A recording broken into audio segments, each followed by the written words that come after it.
It is going to fold back around. And I think Moneymaker has a very, very easy call here.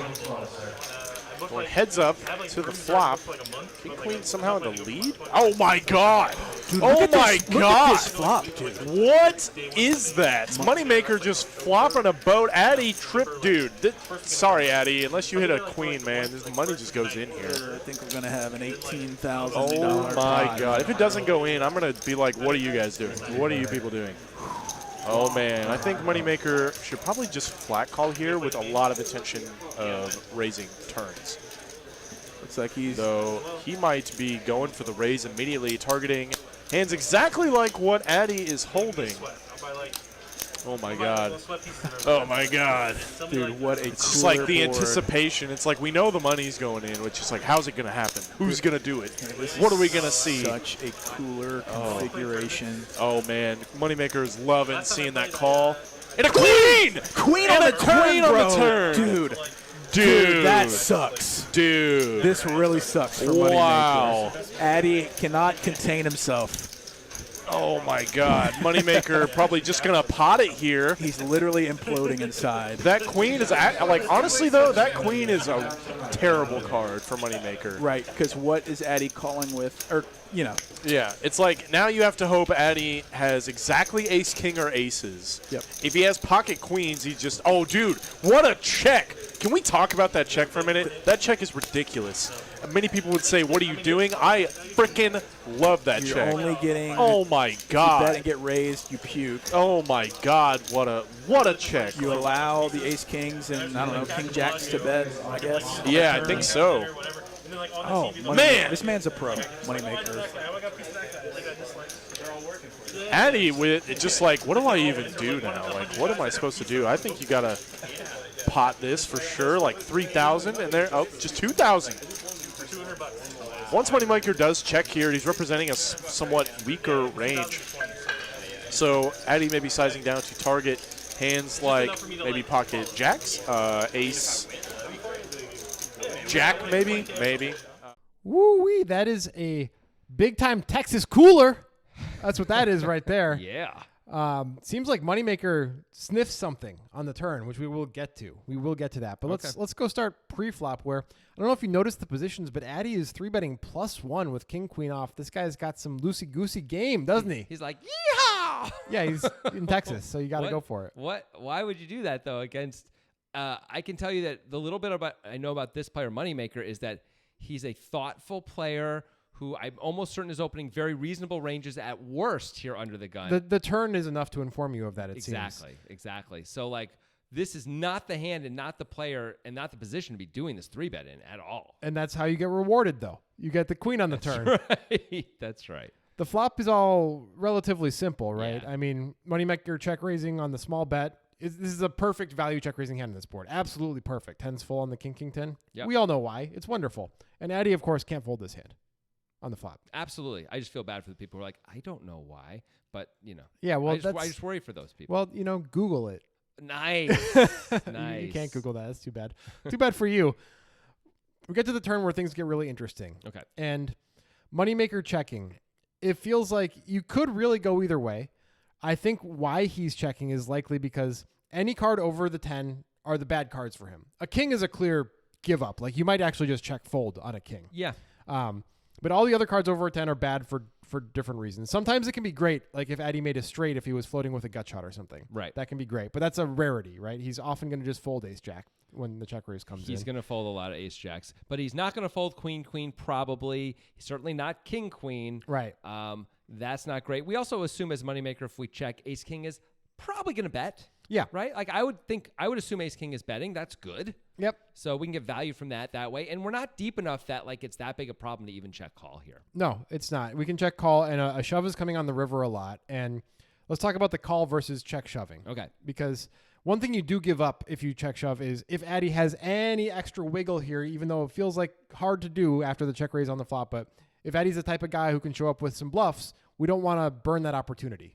And right. So that's one reason to call. The other is, of course, this is just a bad card. Like, we have a very good hand. That doesn't mean there aren't bad cards. This is among the bad cards. Yeah. That's a reason to put less money in the pot. At the same point, maybe we know Addy well enough to know that he can show up with a hand like King Queen here. Otherwise, this card should really only make Queen Queen put ahead of us. That's only 3 combos. Turns out Addy's got way more combos than that when you add in all the King Queen offs, which are here too as well.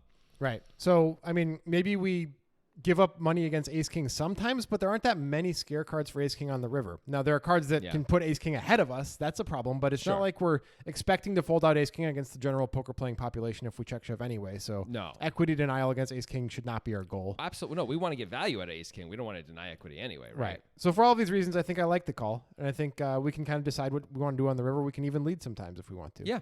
Getting value on the river is fun on Nitrogen Sports. It's not fun elsewhere. It's only fun on Nitrogen. That's something they've copyrighted. Yeah, they've copyrighted River Fun. Trademark. Which, you know, they had to steal that from many municipal rivers. Anyway, Twitter. That's where you can go. Get the link in our pinned tweet. Sign up for Nitrogen Sports there. That gets you access to our monthly tournament, the Poker Guys tournament. Struggling through the ad is fine. Yes, we all do it sometimes. It also gets you other great stuff. There's casino games. There's sports betting. You get your money out in 90 minutes or less on Nitrogen. We'll see you there, and we won't struggle. He's in an 8. Doesn't matter. Means nothing. No flush draws. Came in. So now Addy with an SPR less than 1 has just 1 move, I think. Oh, you just have to shiv it here. There's just nothing else to do. And Moneymaker is going to have, I think, the tough decision. Yeah, you're just like praying he has exactly 10s of queens. Oh, maybe he's not going to show. Oh. No, he's going to show. No, I think he's just like counting his chips, being sure. All in, there it is. And oh, dude, the fact that he hasn't snap called is like such a testament to how this guy plays. Like to anyone else, this is just like, oh, okay, sorry, yeah, cool or whatever. You get my money. How do I fold flopping a boat? Dude, wow. Because like, how many bluffs does that he have? Like, you have to hope he has exactly Ace King or nothing. Yeah. Or he's turning jacks into a bluff somehow. People are asking about whether or not he was trapping or not. I think his face now is showing that he was not trapping. Certainly is not. No, dude. I cannot believe. If he gets away from this hand, bro. If he folds his hand, I'm going to go on screen and give him a hug. Yeah. You guys will see in 15. I'm not lying. I will do it. I will walk out of the booth. This is insane. Yeah, and it's like, call 6 to win 13. How often does Addy have a better boat, bro? I don't know. I mean, you do also lose to King 10, even though I don't think Addy's 3-betting King 10. Oh, my God. You lose to pocket queens. You have to hope Addy's overvaluing aces or has exactly Ace King. Yeah. Otherwise, and even then, I don't even think Ace King is, like, loving getting it in here. This is insane. Dude. Woo-wee. That's like an all-timer right there. It's not an all-timer. Is it, though? It's not Joop van den Bygart. It's not. No, it's not the guy who won the PCA. Galen Hall. Galen Hall. It's not Galen Hall against Chris Oliver either. Right. Come on. Right. But, I mean, how dare you even put that in the same category as you? But that's another discussion. Fair enough. 8 of hearts should never change anything. No. Nobody's supposed to have 8s full or kings full of 8s or anything like that. It doesn't really make any sense. Seems very unlikely. So we're still dealing with the same ranges that we were dealing with before. It's just a continuation of that action. Right. I know I said maybe Moneymaker can lead the river sometimes. I don't really think there's many rivers where he should. Nope. So he didn't. That makes sense. Addy moving in, you could debate maybe he should go smaller. I don't know. Maybe that would have worked. Who knows? Maybe he would have gotten called, but still it feels like moving in is natural, right? I mean, there's almost 8,000 in the pot. He's got 6,000. Yes, move in, please. So this river is all about Moneymaker's decision to fold, obviously, that's right? Which before we ever did even our podcast, Jonathan was angry about. Livid. Yeah. And I think he's cooled down a little bit A since little then. bit. So what are the factors that Moneymaker is considering when making this very big, very seemingly exploitative, although who knows, maybe GTO decision? Okay, well, I think what Moneymaker's doing, first of all, is thinking about this solely in the framework of, like, what would he be doing? What hands would he have? What's GTO here? Stuff like that, right? He's thinking about it from his framework, which is not uncommon. But what that means is, if you're really thinking about it, it's hard to really justify a shove from Ace King, I think. If you think about what can call Ace King. Right. And Ace can get value out of. Maybe Queen Jack sometimes, maybe Ace Queen sometimes. Maybe, but that's about it. Maybe. That means Moneymaker had to check raise the flop when he got 3-bet by the +1 player with a gut shot or an open ender, which is not always going to happen, but it might. We thought it would happen, like he'd have 6 combos. Yeah. If you want to hear more about that, listen to the podcast. We don't think Moneymaker has king jack. Why would you ever check raise king jack on that flop? Seems like a really bad idea. Right. So if you had ace king and you were Addy, it's really hard to think of hands that you can get value from, which is really hard. Which is probably looming large in Moneymaker's mind and why he makes the fold, because I think Right. that's the crux of the entire decision. Yes. If ace king is moving in for value, you have to call. Right. If ace king is not going to move in, you have to fold. Right. Now, what Jonathan was talking about, where he was saying Moneymaker is applying his thought process to Addy, was that maybe we shouldn't think that way about Addy. Like maybe Moneymaker wouldn't move in with ace king if he were in Addy's position. But I think once you start making assumptions about other players, unless you know them extremely well, that are not the common thing for people to do, because I know this is a bigger game, it's 25-50, but if you're playing a 2-5 game, most players are going to move in this scenario with ace king as in Addy's spot. Sure. Right? Even if it's theoretically incorrect in some ways. Absolutely. You know. And I would argue, and I've never seen Addy play any cards ever except this exact hand. So we all have the same information now, us and the viewers here. But Addy deciding to 3-bet to $600 +1 against Moneymaker specifically even. With king queen off. With king queen off leads me to believe it's very, very likely he's moving in with ace king here as well. And that's not even a put down on him, but it's actually in some ways a put down on Moneymaker for not understanding that Addy's not him. Right. And I think Moneymaker seems to be, like I said, a thinking player who certainly knows what he's doing. For sure. But I think a lot of players who are very good thinking players have one final step to go to become like the true as good as they could possibly be, and that's to be able to categorize their opponents correctly. Mm-hmm. Because sometimes when you're such a good thinking player, it's really hard to get out of that mindset. Absolutely. Now, it's possible we're wrong about all of this and that Moneymaker is actually correct, because obviously Moneymaker probably thinks that Eddie is not moving in with ace king, or else he wouldn't make this fold. I would assume so. Right. So if he's actually, he could be correct. Maybe this is an anomaly to see Addy 3-bet with king queen off. It's just like one of the very rare times that it happens. I guess it's possible, but boy, that seems like we're really, going out of our way now, like to come up with a reason for this to be a fair fold once we get out of GTO and more into like the real world. Yeah, I mean, I'm pretty curious to see what the solver has to say, which we're going to take a look at it in a second here, because I think against most of the poker playing population, you can call here, but I definitely get the fold from a theory perspective alone. From a theory perspective, I think it's right. From a actual, we're living in the world and chewing gum and stuff like that, we have to call. If we're chewing gum, we might have to call. We have to call because of the gum. Let's see what the solver said. Spoiler alert, we've got some confounding solver outputs we're going to get to here by the end of this one. Even our solver, Danny Sprung, was like, I don't know. I don't know why it says this. So we're gonna try to figure it out maybe a little bit. We're at least gonna tell you what it said. Well, let's start by just and maybe it. you people will know what it means. But let's get back to the earlier stuff in the hand. Maybe a little bit easier before we get to the river where things get a little whack. On the flop, the solver actually only wants Moneymaker to check raise this hand 66% of the time, supposedly because he just doesn't have that many check raises in this configuration. But it feels like the ultimate check raise hand, doesn't it? It seems like a pretty good hand to check raise. I would rather check raise this than ace king, for example, because we block the hands that would be calling us. We're often chopping if we get called, which what's the point anyway? Not to say we shouldn't ever try and get value with ace king, but still. Tens, of course, there's a very obvious hand or even hands that can call us here. So well, either way, not an indictment of Moneymaker through the solver, just not as gung-ho about it as I might have been. Yeah, agreed. It doesn't want Addy to 3-bet any of his range, so calling is good. Congratulations, Addy. Cool.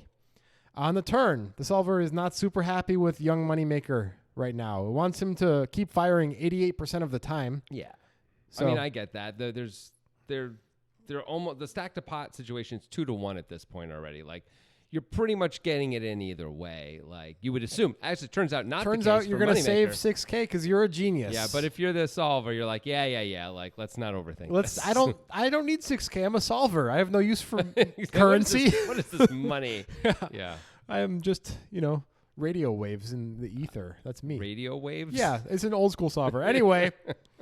Addy only is supposed to bet this hand once checked to 64% of the time, I suppose because he has such board coverage that it's hard to get called by a lot of stuff, maybe? I guess. I mean, I understand the idea of betting mainly just so we can get all in by the river, but it's cool. And something that we, I think, disagree with here is that the solver wants Moneymaker to check shove once it gets the bet out of Addy.